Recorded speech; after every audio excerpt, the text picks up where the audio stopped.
Welcome to the What is Stoicism podcast. The more we do, the Stoic philosopher Seneca tells us in his book On Tranquility of Mind, the more we put ourselves in fortune's power, the more we tempt her. In other words, the more tasks we take on, the more journeys we make, the more objectives we pursue, the more things there are that can go wrong. We should always be aware then of fortune's existence. We should never promise ourselves any outcome which is subject to her intervention. This doesn't mean we should limit our ambitions or give up altogether, however. It simply means we should try our best, while simultaneously accepting that factors outside our control may prevent us from achieving what we set out to.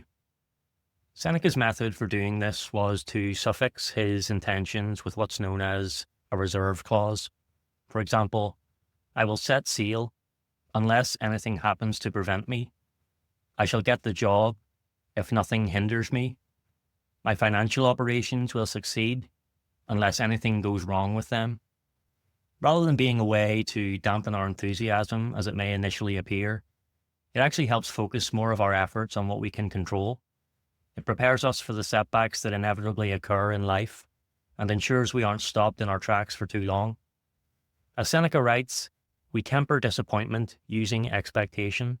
Quote, this is why we say that nothing befalls the wise man which he did not expect. We do not make him exempt from the chances of human life, but from its mistakes. Nor does everything happen to him as he wished it would, but as he thought it would.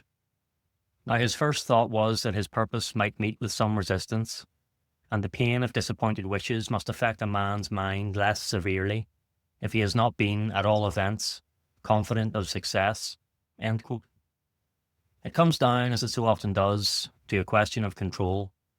We control our intentions, our attitude, and even most of our actions, but we can't control fortune. Accepting this and remaining aware of it means we don't waste time trying to control fortune when she's at her work.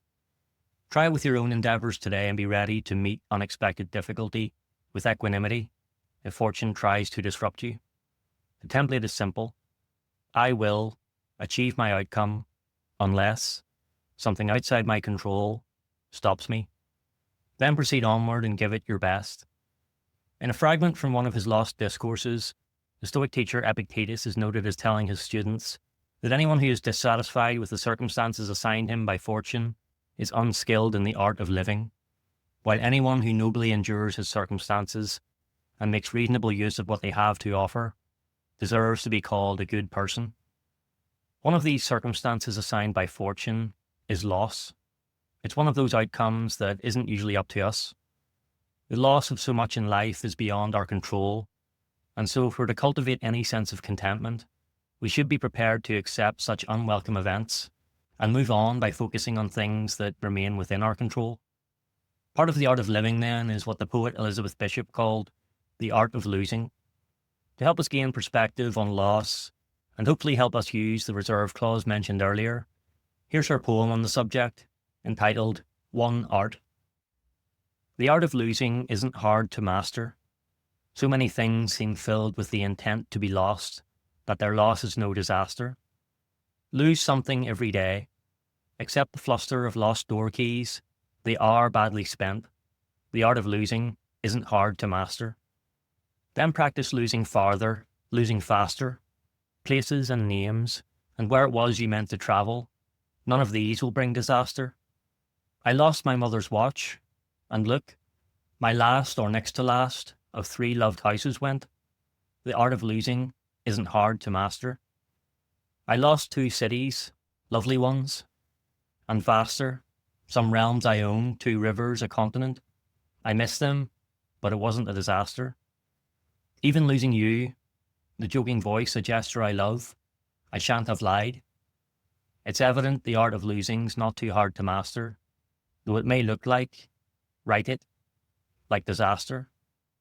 One final reminder that follows the tone of Bishop's poem comes again from Epictetus, who reminds us not to claim true ownership of the things we're capable of losing, so that we're ready for unfavourable outcomes.